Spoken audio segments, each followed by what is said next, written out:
slightly different from Herzl. Herzl wanted to concentrate on diplomacy, and Weizmann was more into the cultural, spiritual, educational. He dreamt of the building of a Hebrew university in Jerusalem. Anyway, he managed to meet Balfour in the early 1900s, actually. And it was said it was he that persuaded Balfour to support the Zionist cause. And actually, he said to Balfour, "Would you give up London to live in Paris?" And when Balfour replied, "Well, the British have always lived in London," Weizmann replied, "Yes, and we lived in Jerusalem when London was still a marsh." Anyway, throughout his life, he carried on lobbying, meeting people, trying to get support for the Zionism, and even to the extent he met Truman in 1948. And it's said that he could have had a strong influence on Truman's attitude and early recognition of Israel. So what went into the drafting of the Balfour Declaration? There was a committee got together to draft it. The first one was led by Lord Rothschild, who was then president of the Zionist Federation.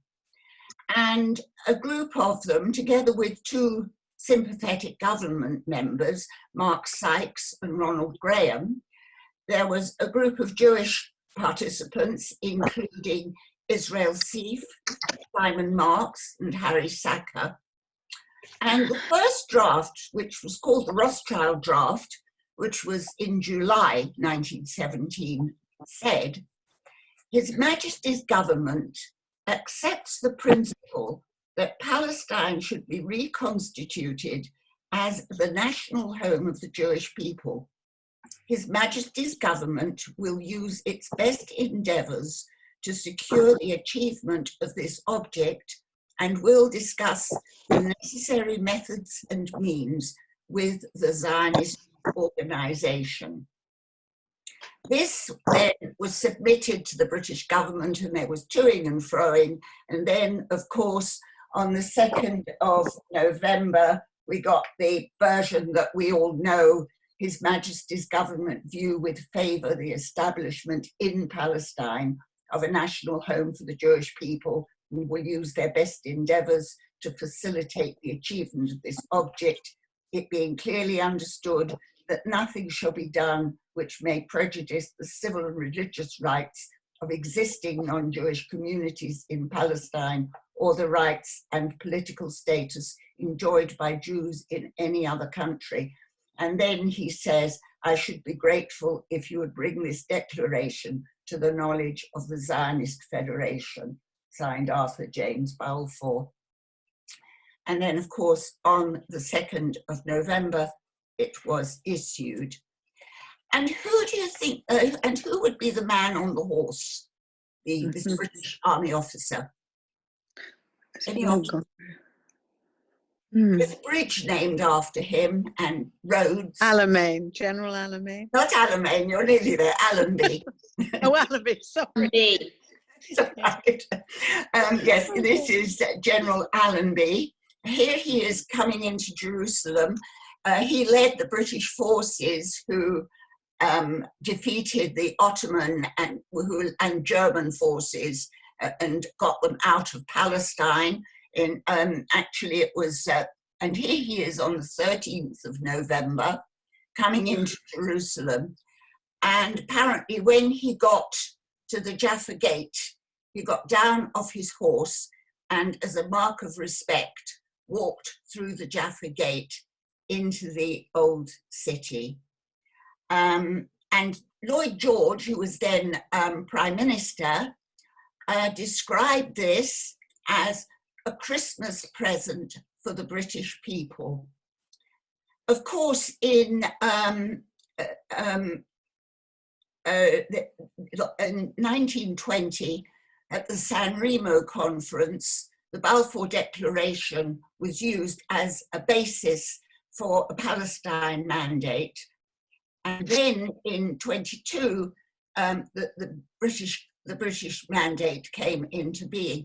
But by this time, Balfour had retired, Lloyd George was no longer Prime Minister, and quite honestly, the non-Jewish world just really lost interest in it.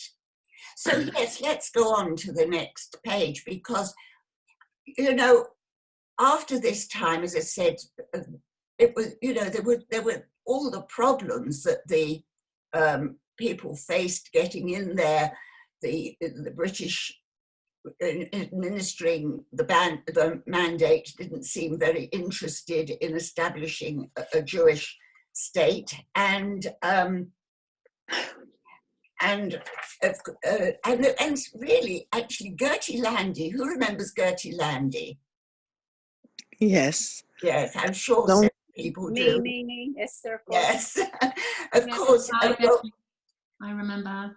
Yes, very much. And of course, of the land, you know, we think of her a lot because of the Landy Gallery. Well, she was actually the second person I interviewed for the Norris Leader in 2003.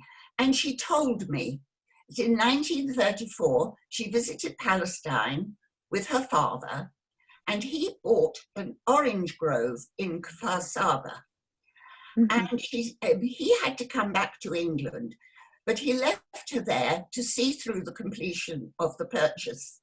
And she said the bureaucracy involved was terrific. She said whenever she went to sort of complete something, she was told to come back the following week. But she said the building, the place where one had to go to discuss all this with them, where the buying and selling was going on, was absolutely crammed to the door with Arabs lining up to sell their property. They were up and down the stairs. Some of them even slept there. She said her father was offered sites in Tel Aviv where the prices were really going up. He refused to buy anything there. He said, "I'm not here to make money." What he bought the land for, he brought over relatives and others from Poland in the 30s, and he paid for them. And then, of course, there was, before we got to the 40s, there were the ships that were trying to get in, the ships with refugees, the St. Louis, which took them all over to try to get in at Cuba or somewhere in America, and were turned back. They were turned back in Cuba, in America, in Canada, and they had to come back and leave them at Antwerp. Apparently, most of them survived from St. Louis, but there was the terrible story of the Struma, which left Romania, went into the Black Sea, but it was too small and the engine kept cutting out. And it tried to dock in Istanbul, but it was towed back out into the Black Sea. There were nearly about 800 people on board, and it was sunk by a Russian torpedo. There was one survivor, a young man, a 19-year-old called David Stoliar, and he survived until 2014. And then, of course, there was the exodus. But let's look at this picture. The top pictures, those would be 1944, a wanted poster, a young man top left, wearing glasses. Can I go back to thank you? And then another picture, the young rabbi with his wife and child. This is Rabbi Israel Sassover. Actually, the young man with the glasses and Rabbi Sassover are the same people. Can you think who that might be? 1944, sorry. Wanted, dead or alive, £10,000. Any offers where it might be? This, I think somebody just said it, yes, it's Menachem Begin. Yeah. Yeah. Mm-hmm. Yeah. Francis, yeah. Yes, you're right. Yes. Born in Russia, sent to a Russian labor camp, freed when the war started and the Free Polish forces got there, and he actually got to Palestine with the Free Polish Forces. And of course, when he got there, of course, immediately involved with the Irgun, and then very much wanted by the British. And he, mind you, once the state was founded in 1948, the Irgun was disbanded, and he formed a political party, the Herut, which later became Likud. But who are the young couple in the bottom picture? You won't know them. Is it Rebecca Seath? Is it Yes. Rebecca Seath? No, I'm afraid nothing. These are actually distant relatives of mine. Oh. My grandfather, great-grandfather, David Hochlick, married twice. His first wife, Jetta, had one son, and then she died. And he remarried and had a large family. And one of his sons had 4 children. And where did I write the names down? Yes, Tova, this is Tova in the picture, Moshe, Tuvia, and David. They were living in Warsaw, and the children became very interested in Jabotinsky's Zionist youth movement called Beitar, a right-wing Zionist organization.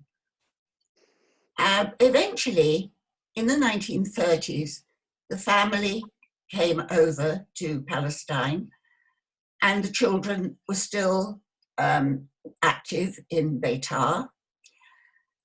And they were politically very active. And Tova met the young man in the picture whom she married, Moshe Svorai. And as, what shall I say, the action really hotted up, they became involved with the Irgun. And I have to say, not just the Irgun, the Lehi. What was the other name for the Lehi? This was the Stern Gang. Mm. And the boys were in and out of prison with the British. Come through to 1942. They're living, Moshe and Tova are living in a flat in Tel Aviv, small flat, probably quite a rundown area, really. And they have a daughter. Their daughter had been about 2 years old. She was Herut, or freedom, liberty. Anyway,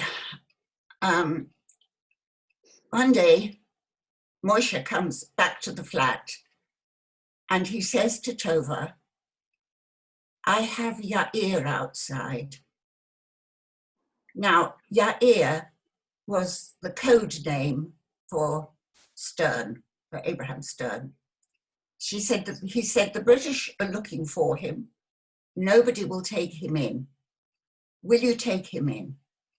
She took him in. The next thing they know, there's a knock on the door and the British are there.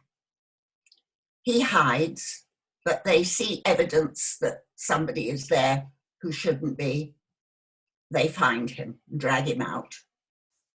And one of them pulls a gun.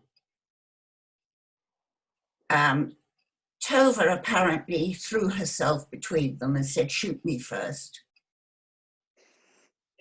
But they took her out to the car with the child and they shot him dead in her flat. Tova then says she spent the worst 4 years of her life in the Bethlehem Women's Prison. The boys, her husband and brothers, they were in the notorious prison in Akko.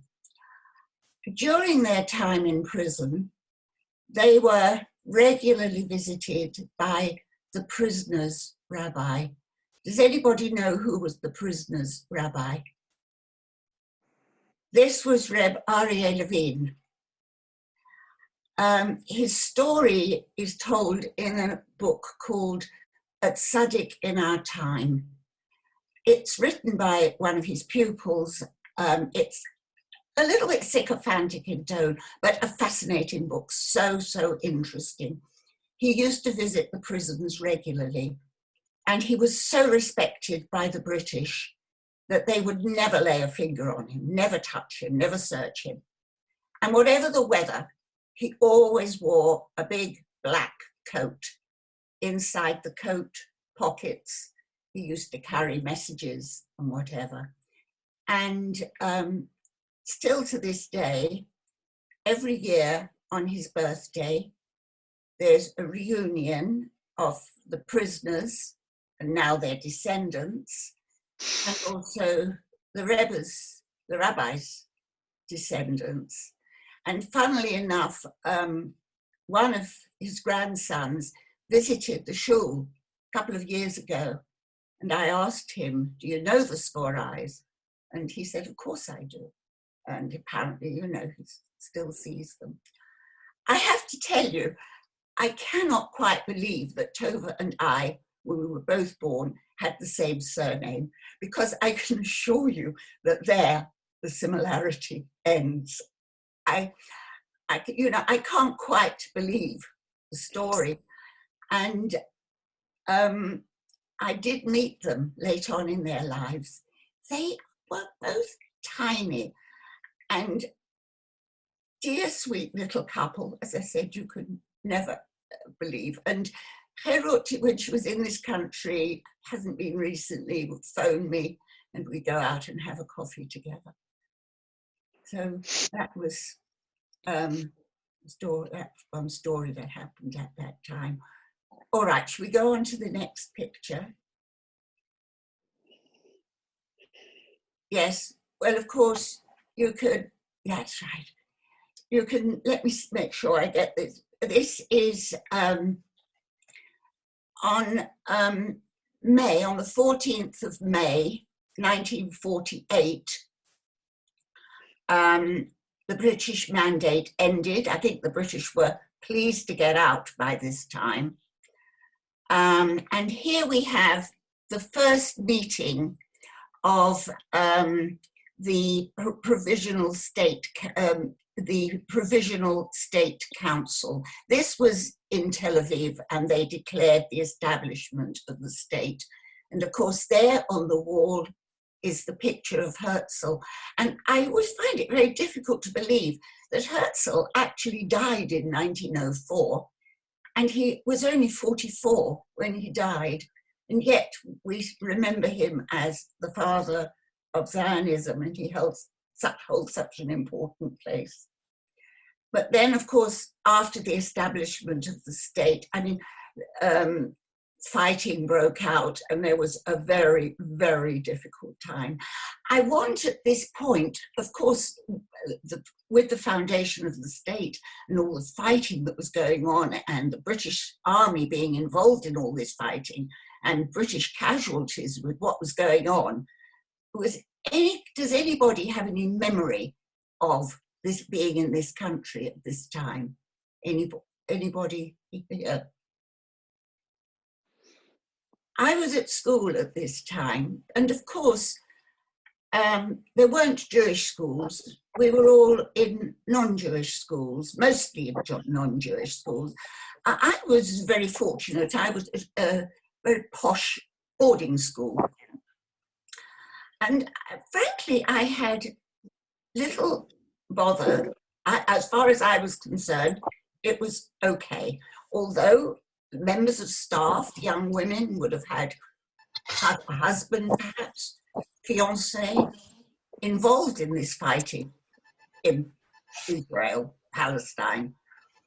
I always remember there was one that I was preparing for my school certificate. And as one subject, I was doing music. And the young woman who was teaching me all about this music, she told me that her fiancé was involved in the fighting out there and was badly injured and left to die on the road. He didn't die, but that was how it was. And yet knowing I'm Jewish and everything, But she was really, really sweet to me, very kind, and I always remember that. But one thing that did happen, if you ever want to know more about this another time, I don't want to go into it now, but while I was at this school, I was required to go to church on Sunday. And at that time, churches were full. There was, there would have been the whole school there, about 120 girls from the school, and the whole village, the town of Battle, this was Battle Abbey, and the whole town of Battle, they'd all be in shul. They'd be in, they're sorry about the tongue, in church.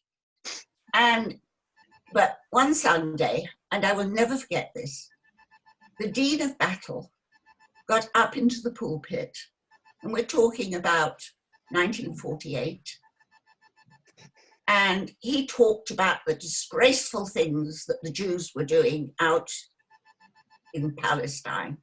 And, you know, oh, my friend who lives out there saw an old man walking up and down carrying a gun. He had nothing better to do. And then he said, 2,000 years ago, the Jews were an example of what not to be and what not to do. And now, as then, they are an example of what not to be and what not to do. Well, you can imagine how I felt. I thought, do I get up and walk out? I was 13, 14. I just didn't feel able to. I didn't think I could face the consequences. But I did confide in friends, and it was very interesting that a friend that from then, in about 2003, happened to visit the school, and they asked her while they were there, is there anybody that you would like to get in touch with? And she said, I'd like to get in touch with Hilary. And she phoned me up. And we're talking about a typical English lady, member of the Conservative Party, pillar of the church. And she phoned me up and we had a lovely conversation. And one of the first things she said was, I have never forgotten how the Dean upset you. And I liked that. That was nice. Yes. Hilary, that's an amazing story. Thank you for sharing that. And it seems like, you know, even years, you know, now, later, we're still dealing with that anti-Semitism. And oh, yeah. It's unbelievable how things haven't changed. Yeah, but what I think of, I mean, all right, as I said, I was in this rather posh surroundings and, you know, things were done more correctly. What must it have been like for people at my age who were perhaps in an ordinary secondary school or grammar school, you know, where perhaps there wasn't this, you know, I'm sure that people had a hard time. Absolutely. I mean, and for the fact that she, you know, years later came and told you that she felt uncomfortable, but didn't, I guess she was young, you know, she was too young at the time to speak up. Well, yes, you know, one didn't know quite how to speak up. I think probably today, the youngsters today would know how to speak up, would know where to go to say, look, this is what happened, this is what's going on. But we didn't have that sort of thing at that time. No. And there was, you know, and as I said, I was out in the country. I was way out of touch with any sort of Jewish community that I had it a few years later at Henrietta Barnett's school. Did you? I think I've told you the story, Hilary. Did you? Tell us. Yes. Tell us the story. We were about 1/3 Jewish at Henrietta Barnett's school when I was a teenager there. Yeah. And we were noisy girls, you know, we had separate assembly. And we had the assembly in the gym down in the basement. And we made a bit of a noise coming back up through the corridors and generally were a bit unruly. So she called the Jewish girls into the hall and gave us a lecture and told us how lucky we were not to have been exterminated in the war, how lucky we were to be alive in this country. And my father and another father or two hit the roof and tried to get rid of her. Then my father got ill and sort of let it go. But we all hated the teacher, the head teacher at that time. What year was this? What year is this, Joan? 53 or 4, something like that. 50, I think 1953. Which headmistress probably. was it? I was a young teenager at the time. And I mean, that's how they're, you know, back now they're trying to say that the anti-Zionist is not anti-Semitism, right? Yeah. And trying to separate that, but clearly, same old thing. They don't like Jews. exactly, and They so don't like Jews. and Yeah, that is carry on, Israel Hilary. equals Jews, and it's you know, whatever you want to call it. But sorry, Vicky, did you want to say something? I wondered which headmistress it was. Oh, maybe. Will you tell us which headmistress it was, Joan? Is it not Lashon Hara Batya? Yeah, probably bet. I think I probably shouldn't say out loud. Vicky, perhaps ask Joan. I don't know.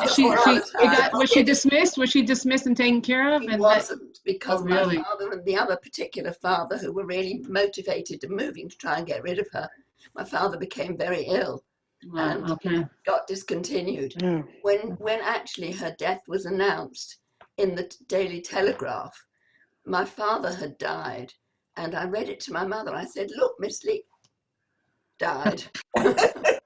Sorry. Yeah, that wasn't I much said, of "Look, her. she died." And my mother said, "Oh, who killed her?"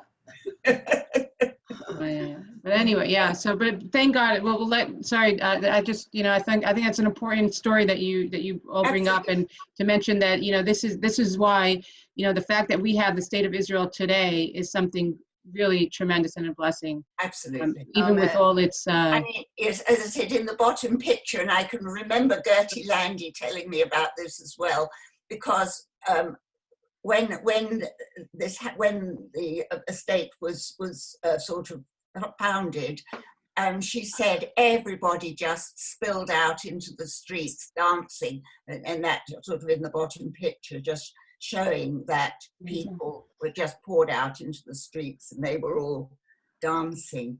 Can you imagine the emotions? Yes. Right. Well, should we go on to the next? And here we are.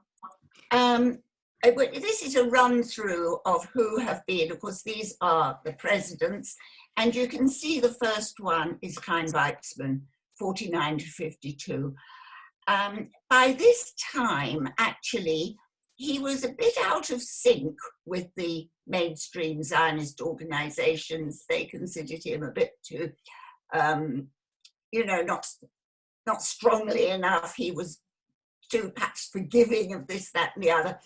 And he was actually in very poor health by this time, but they gave him the position marking what he had done. And in 52, actually, he died. So then we have, I don't know anybody remembers anything about these others. There's Yitzhak Ben Zvi, Zalman Shazar, Ephraim Katzir, Yitzhak Navon. Anybody know the one from, who did we have from 83 to 93? Any of us? What's his name? Who was it? This was actually Asa Weizmann. No, yes, that's right. Asa Weizmann. Not Asa. It's not Asa. I don't think it's Asa. Just a minute, what have I got it down here as It's Asa Weizmann. It's he was the Chaim Weizmann. Chaim Weizmann. No, it's Chaim. Why did I do know? Chaim. I've got to change that. Excuse me. Yes, I know because. It's Chaim. Yes, it's not Chaim Weizmann. It's the guy from yes, Ireland. It's sorry. The one on the bottom on the right there is Chaim Herzog. That's what I Yes, That's Chaim Herzog. Sorry. Yeah, sorry, I'm reading a list here, and I'm sorry, my eyes crossed. Yes, so on the bottom right-hand side there, we have Chaim Herzog. He came from Ireland, where his father was a rabbi, actually. Yes. Then if we go on to the next page, There we are. There's Asa Weizmann. He had been Commander-in-Chief of the Israeli Air Force. He had a very distinguished military record. That was Asa Weizmann. He was nephew of Chaim Weizmann. Who's that on the right? Katzir. Not Katzir, Katsav. Katsav, yeah. Katsav, Moshe Katsav. Yeah. And here we ran into a big problem. Yeah. I mean, Weitzman, I'm afraid, had to resign a little early. There was some financial irregularity. Katsav's misdemeanors were nowhere near as pretty as financial, and he went to prison. So they put it in a safe pair. I always call this person a safe pair of hands. Yeah. Of course. It's Rabin. Rabin. Shimon Peres.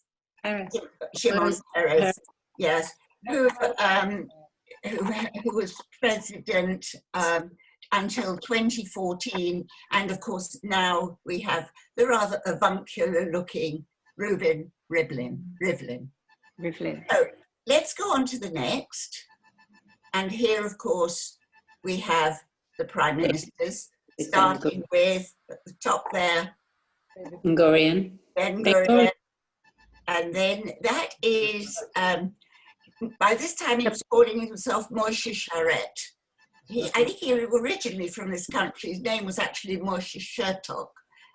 But in Israel, he was Moshe Sharet. Who's the sixth? Sorry? And then Who's that? that's Levi Eshkol. Oh, got it. Eshkol, perhaps not so much talked about, but saw us through the 6-Day War. And then, of course, the unmistakable on the right, Golda. And then on the left, anybody recognize him, 92 to 95? Rabin. Not 92 to 95, sorry, 74 to 77. Yes, Rabin, Yitzhak Rabin. Now, Yitzhak Rabin resigned early. Does anybody remember what happened? Yeah, cool. It was that his wife, he had served as ambassador, Israeli ambassador to the United States. And here he was back, he's serving as prime minister back in Israel. And his wife was seen entering an American bank. And I think it was a newspaper reporter went in after her and managed to find out details of the account. Now, of course, Israelis are not meant to have foreign bank accounts. And she was prosecuted. And he said he wasn't going to let his wife go through this alone. And he stood down as prime minister. And so for a few months, again, the safe pair of hands, Shimon Peres, stepped into the gap. There was a general election, and who did we get back? Who's that on the right there? Begin. Yes. I mean, of course, in this country, there was rumblings about, he was a terrorist, this, that, and the other. But under Begin, of course, we had the peace treaty with Egypt, and together with Sadat, he won the Nobel Peace Prize. But there was another interesting thing about Begin in that he kept Shabbos, he kept Yom Tov, and he was the one that would insist if he was at some dinner with some foreign place, he would want kosher food. But he and his wife had another minhag, which was that every Shabbos afternoon, they would throw their home open and anybody who wanted could walk in, have a drink and a schmooze, and this was what they did. And so when he became prime minister, he saw no reason to change. So the very first Shabbos, the doors of the prime minister's residence get thrown open and hundreds of people come in and enjoy themselves. Of course, you can imagine security went mad. And that was the last time that happened. All right, we go on to the next page. And by the way, there's the Begin Heritage Center in Jerusalem, which is wonderful to go visit. Really? Oh, great. Yeah. You have to make an appointment. They give you a tour. It's right in Jerusalem, right by the old city. Right. Right. So here we are. Then that is Yitzhak Shamir. Yeah. And then again, and he served 2 terms. You can see I put him in twice. And then 84 to 86, we had Shimon Peres again. And then in 1992, there's an election. And who is that? Who is that on the right there in the middle? Rabin. Rabin. Oh, right. And then, of course, in 95, what happened? Was shot. Yeah, he was assassinated, if you remember. Yeah. You remember the ceremony at the hotel, and all the foreign dignitaries came. It was he was popular, and he was, you know, he was reaching out. He really was trying to make, although in spite of his military background, he was trying to make peace, and he was shot. So it went back into the safe pair of hands of, once again, Shimon Peres. Yes, who called an election, and then in 1996, at the bottom there we have Netanyahu, Bibi Netanyahu. So let's go on to the next page. Who's that at the top? Ehud Barak. Yes, Ehud Barak. Very good, Anne. He's that's the guy we saw in Gabby. Guy we can't hear. Yeah. Hello? Yeah. Sharon. Yes. And then he calls an election. And who is that on the right? Ariel Sharon. Ariel Sharon. And of course, in 2006, what happened to him? Not. Terrible. Terrible. Yeah, you remember he had a stroke. In a coma. Yeah, and he died in 2014, but he spent all those years in a coma.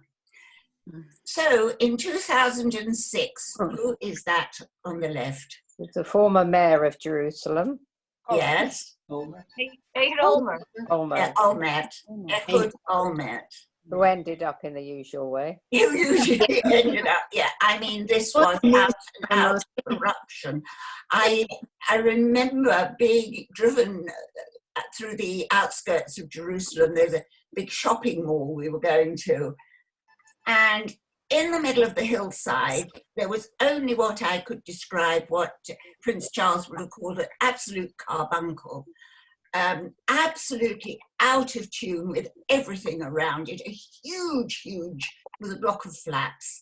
But it was, well, obviously it's still there and still looking. I mean, Holy Land Hotel. I don't know what it is. Was it the Holy Land Hotel? That's so. No, it's a block of flats. Oh, it's no, is it? A block of flats. But he was involved with the Holy Land Hotel as well. Yes. Giving permission. Yes. I remember going back to, I was staying with my niece and her husband, and he actually, it was an architect working on flats. He said he'd been offered a lot of money to work on a flat there. He said, I will not touch it. I will not have my name associated with that. And it was all this corruption. Anyway, so we have another general election, and look who we've got. Another corrupt there. Yeah, and we still have, sort of. Yes. So here we are. Yes, here we are. 1954. Who's that in the top picture? Nasser. Yes. NASA. NASA.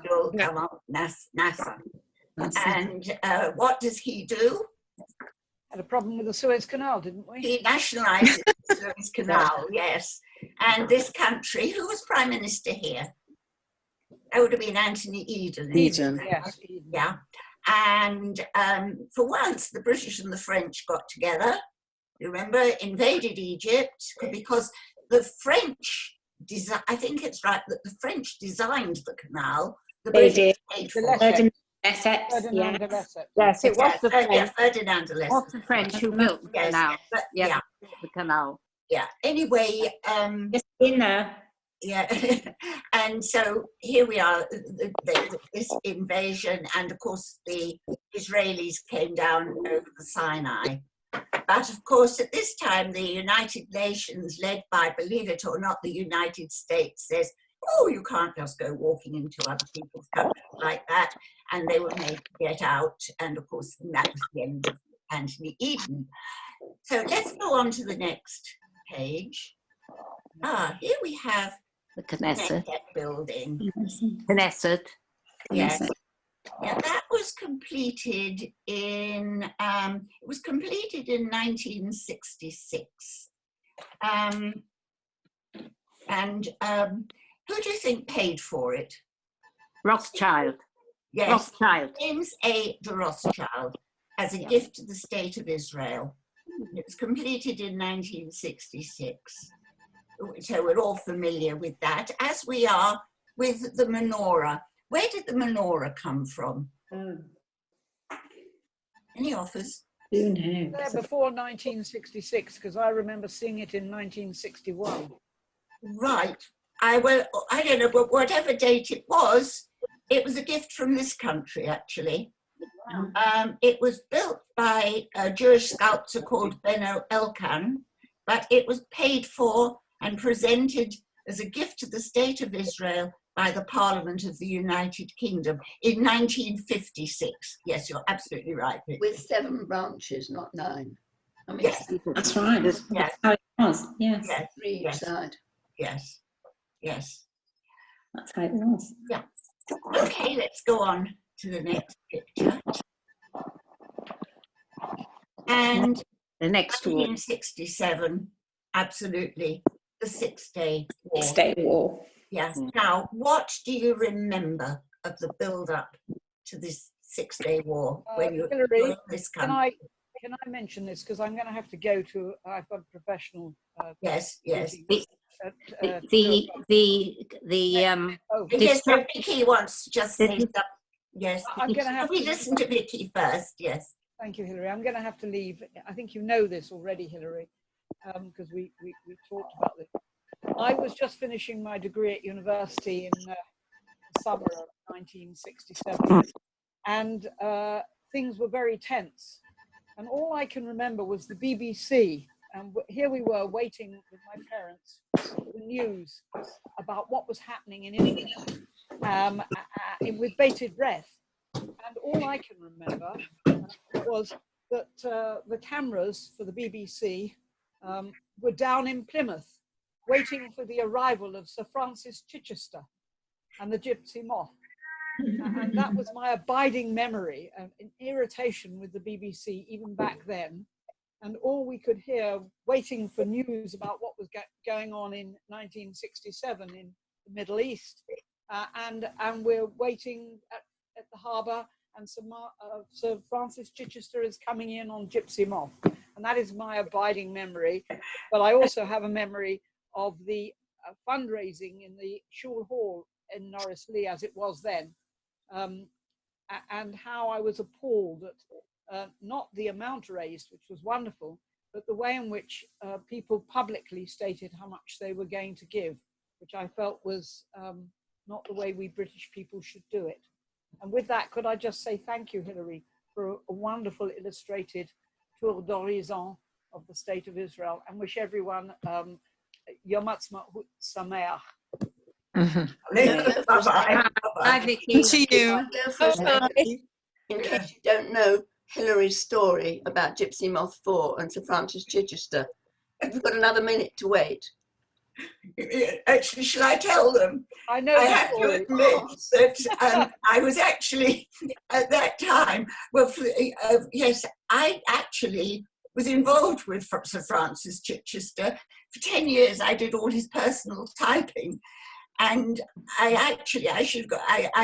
when he came back up the Thames, I have an invitation for Sharon and I to stand in Lord Dulverton's enclosure by the tower to see him come back up the Thames. So he was lovely to work for. He was always very good to me. But more recently, Joan and I went for a sail on Gypsy Moth, but that's another story. But anyway, let's go back to 67. Does anybody have anything to say about the build-up, how they felt in this country, with how we all felt? Anybody? I mean, there was... Hi, Oh, can you yeah. hear me, Hilary? Yes. Hilary, Michelle. Michelle, Hi. yes. Hi there. Well, in '67, we remember the build-up with the television showing us that Israel had been defeated. Yes. And in fact, I was a volunteer. I went to Israel in 1967. I have very fond memories of bullets being fired and working. Then we were sent to, first of all, we were sent to Herzliya in an old people's home. And then we were sent off to different kibbutzim. And I decided to go to the north. And I could go on talking for about 3 hours and telling you all about it. We were working in the, first of all, in the orchards, organizing the, it was with apple trees. We had to, I can't think, what's it called? No, it's far too early. We had to prune the apple. We had to prune the apple trees. And then we were doing all sorts of different things, but it was very mundane things the women were doing. And a lot of people were a bit disappointed because they wanted to go off and, get into the work on the front line, but nobody was allowed to do that. It was very sad because many members of the kibbutzim came home to be buried. And it was the officers a lot of officers were killed. What else can I tell you? We were treated amazingly. They took us from the north to the south, east to the west of the country for Tiolim. And I had a very interesting summer there. And I came home in Christmas, 67. Right. I was there from June until Christmas 67. I worked also on the Mount of Olives. I went in the Hebrew University. It had all been it had been no man's land, and it was very. How can I say? Oh yes, and visiting Jerusalem for the first time. That was heartbreaking actually. To see that as we walked along the streets, the Arabs had used headstones and they'd just broken them up. They just put them on the floor and used them as paving stones. And there were very happy and sad times. I'll let somebody else speak. Yes, has anybody else got anything? Because this build-up, in the papers, the way they were saying this is the end of Israel. It's the end of Israel. Of course, actually, when we did the supplement in the Norris Leader on the 50th anniversary, there was a chap called Aaron Cohen who wrote. He was called up immediately, and he described, this amazing thing, how the Israelis went in and destroyed the Egyptian Air Force airplanes on the ground. Oh, yeah. Yes. Apparently, Israeli intelligence worked out when the Egyptians got up in the morning and had their breakfast, and that's when they chose to do it. I mean, it was just so brilliant. But it's the reaction in this country that you don't remember. Everybody got involved, the fundraising, the blood donations. I remember my husband went to give blood. It was at St. John's Wood Shore. I was going to say that. And he came back and his eyes were shining and he said, "You would not believe this." He said, "The place is there's thousands of people there." He said, "There are Hasidim." He said, "There are people who've forgotten they were Jewish, but everybody's together." I went to St. John's Wood Shore to give blood. Yes. There was a long queue. And it took about 2 hours to get near enough. Well, getting near enough, there was a sign that said, "No one with allergies." And I have allergies, so I had to stop. I waited 2 hours to find that out. So they shipped the blood to Israel, or this is for Yeah. Israel? Wow, amazing, Yes. amazing. Yeah. I think Frances wanted to say something. Oh, yeah, Francis, yes. She has her hand raised up. Oh, I wasn't Sorry. raising my hand, but I very much Oh. enjoyed this. Thank you, Hilary, and thank you, Batya. Yeah. I think Yes, we just have a few, sorry, Angela. I'll never forget that time because I was about a month off having my first child. So it was a very doubly emotional time. Okay, Batya, I'm raising my hand now. Okay. Because I went in 67 after the hostilities had finished, and I was staying with Israeli close friends, real sort of family, and I went with their cousin on an army, I don't know how to describe it. They were counting how many Arabs there were in the new territories. And for some reason, I was allowed to go with them. But what I remember was arriving in these Arab villages, and the people looked very frightened. And the group I was with were very gentle soldiers, I must say. And they were petrified of them, in fact. And I do remember that, I have to say this, that the men were sitting in cafes in pajamas. I can only report what I saw. And they were like little babies in the road with flies on them. I think I have a picture of this somewhere.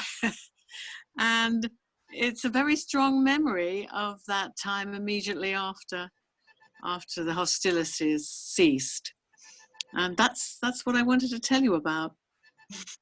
Actually, I just wonder, before we just finish on, can we go on to the next page?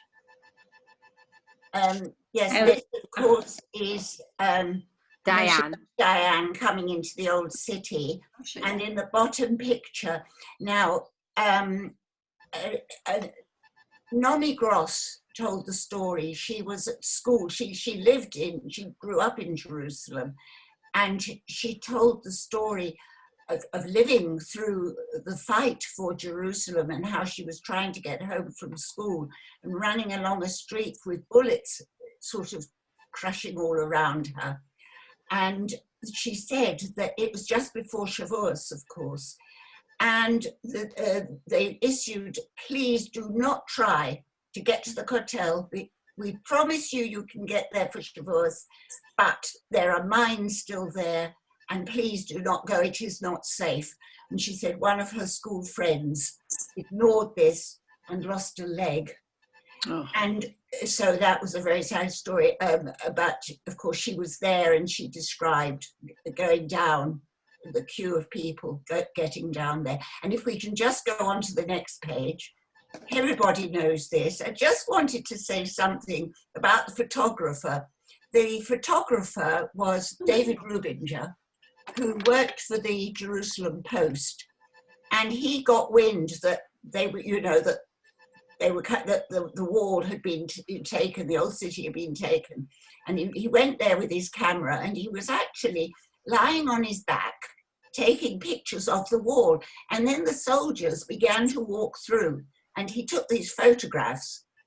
And then, just after that, it was who was then the Rabbi Shlomo Goren came through with a shofar, and he was being carried on the shoulders of the soldiers, and he took photographs of that. Then he goes home with his camera, and he's busy going through, and he wants to use this picture of Shlomo Goren, and he's about to throw this away. And his wife said to him, no, she said, that's the better picture. And thank goodness he listened to her. And of course, this has become the icon of the Six-Day War. And I think you've probably had enough of me by now, haven't you? No. The message in that, Hilary, is to always listen to your wife. Absolutely. Oh, beautiful. I think that's the. Oh yes, lovely. Yes. Oh look, do you want to go on? Do we have a few? I think we can. I think I've got to go. Yeah. I think maybe this is a beautiful ending to it, and bringing up to maybe we could continue on for Yom Yerushalayim. We can do the parts from. I think we have just we had quite a few more, but brings us up to date. But this has been quite informative. Thank you so much, Hilary. You've really brought all the memories back and the history. Thank you. And I want to actually let you know that now you have the information. You all, perhaps we can join in the quiz. Etgar is putting on a quiz for Yom Ha'atzmaut tomorrow at 4:00, and it's supposed to be a worldwide quiz that's out there on Israel. So I'm sure with this information that Hilary provided us with, we can now have the answers. So look out for that. And tonight we're going to do the Facebook Live with Mizrahi and Bnei Akiva in honor of Yom HaZikaron Yom Ha'atzmaut. So thank you so much for all of you for joining us, and for Hilary, Yasher Koach. It's been really Yasher Koach, big Thank you, Hilary. Thank you for all the hard work. Thank you all for joining. Thank you so much, Hilary. Thank you, Hilary. Bye, Hilary. Thank you. Very enjoyable. Thank I'm you. glad you Very- enjoyed it. Hilary, Very interesting, Hilary. Brought back My memories. pleasure. Thank you, Hilary. Lovely to see you. Hilary, don't go. Don't go. Hilary. Thank you. I'm still here. Thank you. Well, perhaps we'll do something else another time. Bye-bye. Bye-bye. Bye-bye. Hilary, thanks. My pleasure. Thank you.